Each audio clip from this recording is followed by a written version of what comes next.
If you have an employer of last resort, a job guarantee, a transitional job program, you are providing to everybody universally a direct access currency. The state needs to go spend first where there is more unemployment, where there is less population density. You don't have to care about trade imbalances or the exchange rate itself, because the exchange rate is more a result than a cause of the exchange rate.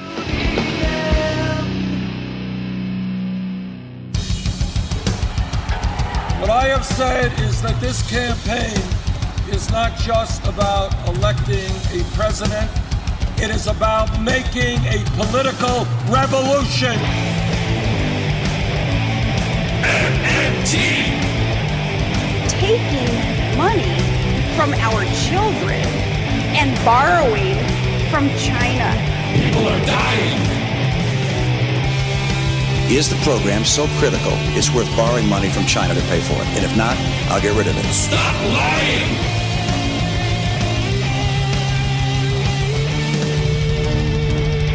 I want the truth!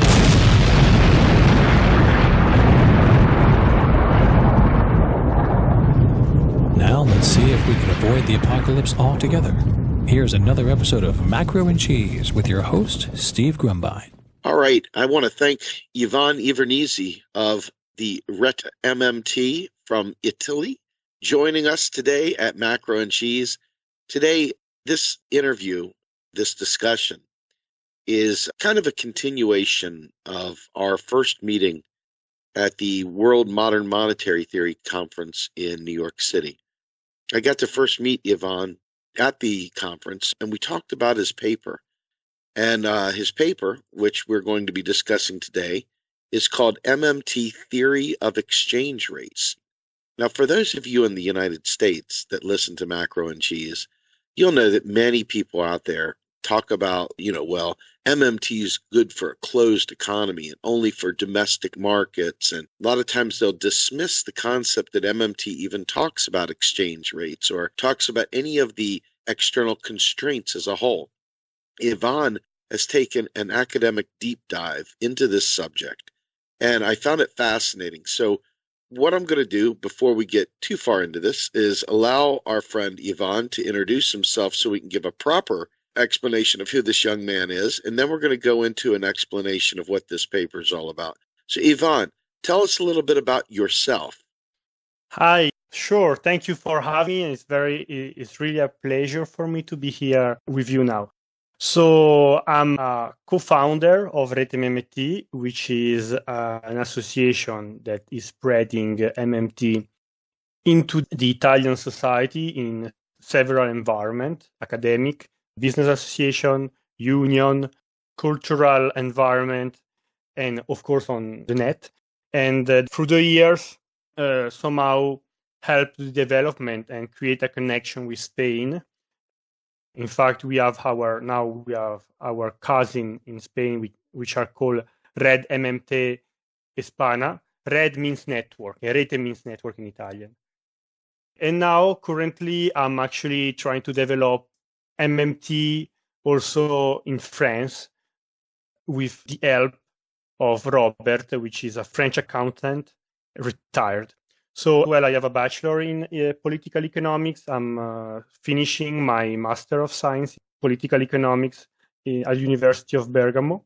And, I did organize for several years many meetings and activity related with MMT. So, this is me, basically. And a beautiful me that says, so I want to also say, I've never met a more kind gentleman in my entire life. I promise you. When I first met you and Daniela and Gianluca, I was so impressed with just the graciousness that you all have. And it made me feel a kinship with you that has just not left me. So I'm really grateful for you to take the time to talk today. So let's go into your paper. The three things that grab me right off the bat are, number one, you talk about the access to currency at a local level within a currency issuing nation. Then you talk about the monopoly power of the currency issuing entity.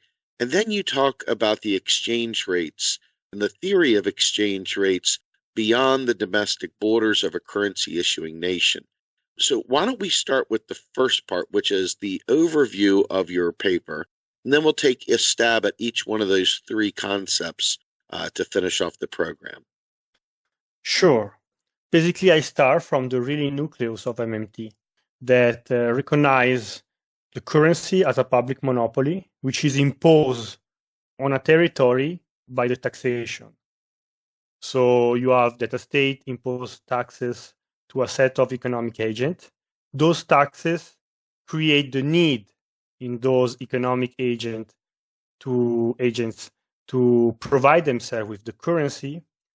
And therefore, the taxation creates a supply on the territory of goods and services in exchange for the currency of the state. And this is the nucleus of MMT, the starting point. Of course, then you have the state that can create by spending its currency and provide himself of real resources by the private sector. The point is that the state usually tax larger population than the one which he provides directly with its currency. So you have that people who are taxed in a currency, but they are not actually receiving directly the currency of the public spending directly by the state, actually need to go find the currency from other private agents. And this basically create a generic system of arbitrage of currency within the private sector that we usually call market. So basically, I see the market as an arbitrage of currency. And I see in such a way, I see a discrimination in the access of currency. And those discrimination are, of course, made, first of all, on, let's say, individual basis. There are those who have the possibility to have direct access to currency and those who doesn't have so. But then you have also geographical and, let's say, class balance of power that can be shifted because of how the state organizes spending, to who the state provide what I call the primary supply of the currency. And also, and discrimination basically create this that I call the currency filter, which is all the passage that the currency need to do before to reach a specific agent. And this has implication for the evolution of the term of exchange of the currency within the private sector. Of course, being an arbitrage at the primary supply, the currency will have a value, a term of exchange for real goods and services, which are very likely to be lower than in the next passage.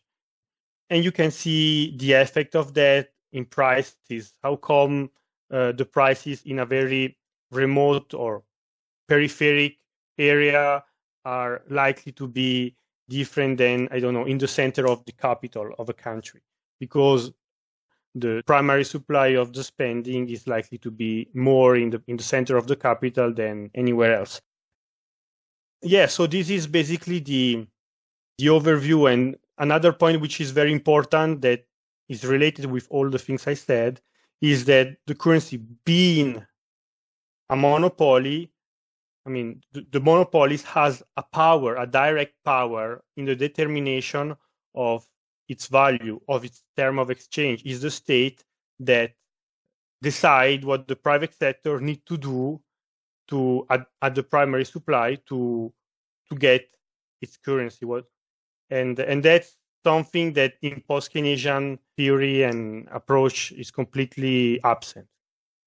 So, okay, this is great overview because you talked about arbitrage, and I think a lot of people probably wouldn't know what that term means because it's a word that's really intended for, people within the economic field.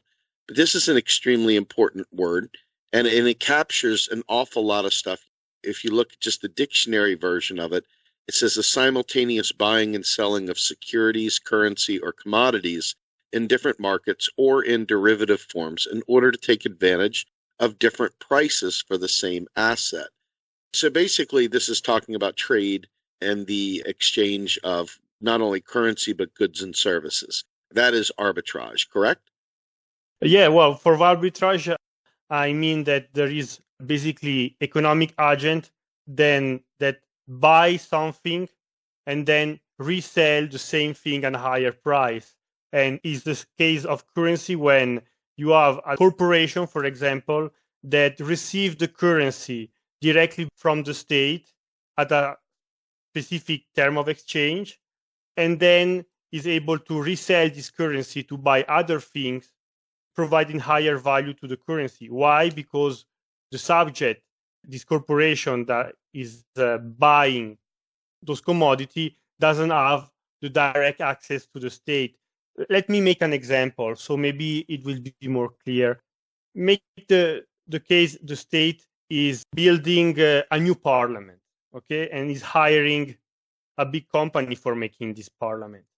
And fine, then you have this corporation then is actually providing part of the job to another corporation.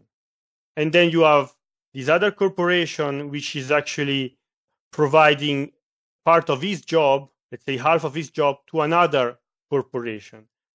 I don't know how is the word for this in English, but well, I can tell you what the word for it in English is. This is called outsourcing. This is what they do all the time, where they'll take a primary, they call it the prime, so you have a prime vendor that is contracted to do a major service. They will then in turn send out what they call RFPs or RFIs to find out who can compete to bid for the next pieces of those puzzles.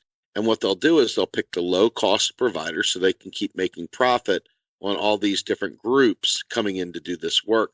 So that right there is a definite version or a definite great example of arbitrage. Now it all makes sense to me. That's outsourcing 101. They do it in the United States all the time. Yes. And I think that people can intuitively understand that also the worker, both the worker and the capitalist that are part of the first corporation who's taking the first job from the state are in a different position than all the other. They are likely to have higher profit and higher salary than the last firm who's doing his job under a degree of outsourcing. Why? Because the currency need to go first from the first corporation, then to the second, then to the third. So you have a filter over there. You have a balance of power over there. And actually, this is the market overall. The overall market is like this. Why? Because the currency can come as net financial assets, can come from just the state. And or we get it directly from the state, or we get from somebody who get it before us. And so you have in the economy all a kind of network and chain of passage of selling and buy currency for labor or commodity that incorporate labor that reflect basically a balance of power. And to make even more clear, if you have an employer of last resort, a job guarantee, a transitional job program, that is a very important MMT policy proposal, you are changing this. You are changing this because you are providing to everybody universally a direct access to currency. So what I call the currency filter, change is design. And yes, I hope that I was clear.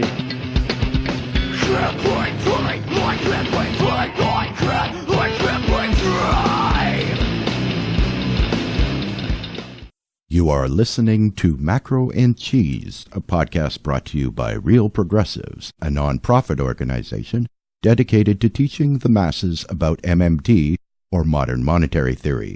Please help our efforts and become a monthly donor at PayPal or Patreon. Like and follow our pages on Facebook and YouTube, and follow us on Periscope, Twitter, and Instagram.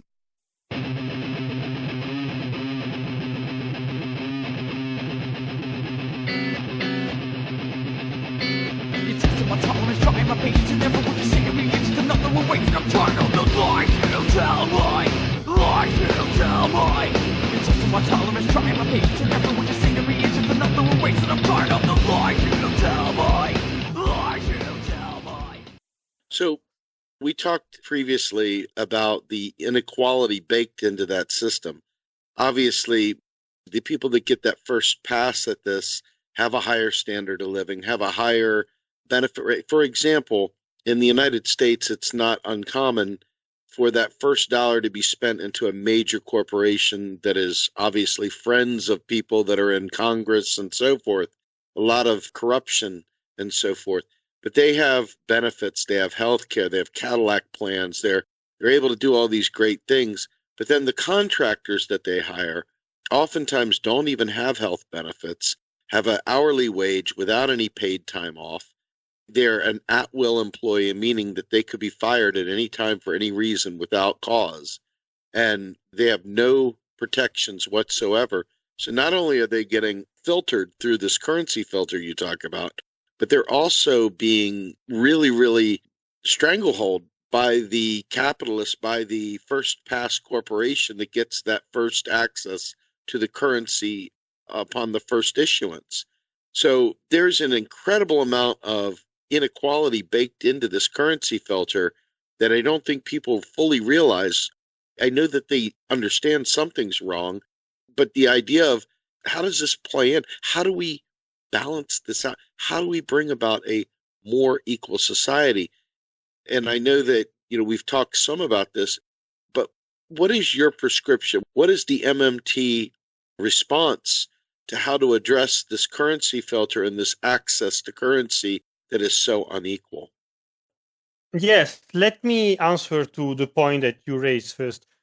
Yes, for sure. Then once that you have that people need to find the currency from other private, then you have a balance of power within the private sector, which if you are talking about worker against that need to get the currency from capitalists, this is a class struggle issue. But also in this case, let's say to understand this currency filter is important because you will understand the difference that the position of worker into the filter also at the light of, let's say, a very good organization, like union organization, in the sense that if you have a very strong union organization inside a corporation which receive the currency directly by the state, those workers are more likely to be able to reach something, okay? Because the corporation itself is in a privileged state. So it can allow herself to, give something to worker. There is a space, let's say a space of contractual possibility which is larger. Otherwise, if you are workers that are working for the outsourcing firm, then the space that also the union, let's say the possibility of advance that also the union can try to reach, there are everything else being equal, way more restricted. And this is also from a sociological and economical, political, industrial policies perspective important, I think, to recognize. Then, of course, employer of last resort is the first thing that somehow provide universal access to currency, at least to worker, and this may already will be the first step and will make for sure the difference. Then on the other side, there would be an industrial policy design that should take this into account. So the state, I think, doesn't need in its public spending to exacerbate concentration dynamic. Okay, so it doesn't make any sense for me that the state goes increasing investment, increasing spending, and which of course translate in employment in places where it's already super crowded, and leaving aside maybe the most rural area or the area where basically there is lots of unemployment. The state need to go spend first where there is, let's say, more unemployment, where there is less, let me say, population density in some extent, then of course there is other variable that need to be taken into account. But you see, if you have a city like Hong Kong or a city like London or Moscow, where all the spending is going from decade, and there, I mean, the situation is becoming absurd. The price of housing is becoming crazy. You have gentrification,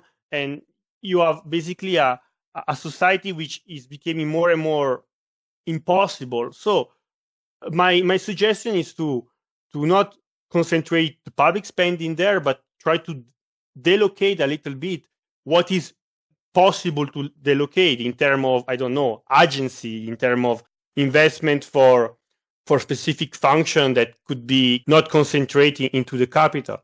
Otherwise, you will tend to have, let me say, a society which is polarized between mega city and empty, forgotten territory. Yeah. That sounds just like the United States right now, just so you understand. In the U.S., as an example, we have this very big fight, and it largely translates, ironically, directly into party lines of Democrat versus Republican, where you can see the major metropolitan areas of the United States are largely Democrat, and they are largely the heavy concentration of diverse populations, minorities, etc., large population centers. And then the more rural areas are red state or Republican states.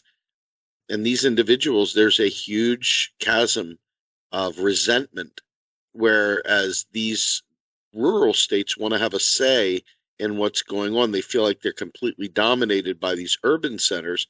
And the urban centers are saying, hey, we've got so many people here, we need to address these problems. And because we have neglected both the rural areas, people try to, they tend to forget that because of the many, many years of racism and so forth that we've had in this country. But there's a real situation there where these individuals have been forgotten about, long since left behind. The austerity in the rural areas of America is an atrocity, and it creates the environment that brings about someone like a Donald Trump, who in this country has been an embarrassment to us all. But the idea here is that when you look at the arbitrage and you look at the way that money is spent into the economy, these areas are largely forgotten, and they have to drive 30, 40 miles just to go to see a doctor.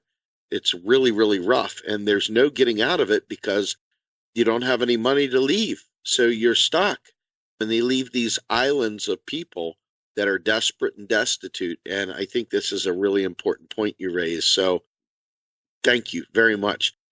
Let's go ahead and talk now about the exchange rate. I know that you spent an incredible amount of time and effort working on the foreign exchange theory for MMT, and your understanding of its role with the external constraints, understanding the monopoly power of the currency issuing government. Can you tell us about your theory that you've developed or worked on, and explain to us the relevancy for those people that are both learning MMT but are also trying to get a better understanding of the world around us? Sure. So basically, the line of reasoning goes that the state, at the primary supply, define what the private sector need to do to get its currency directly from him in terms of abstract labor. Abstract labor is a Marxian concept which basically means time of labor at average intensity and prevalent technique. So basically time of labor. And for example, if we think that the state would provide 10 euro or $10 for 1 hour of labor, and in average, directly for labor or for commodity that incorporates 1 hour of labor, and another country, let's say Japan, actually is doing the double. So it's saying, well, I will provide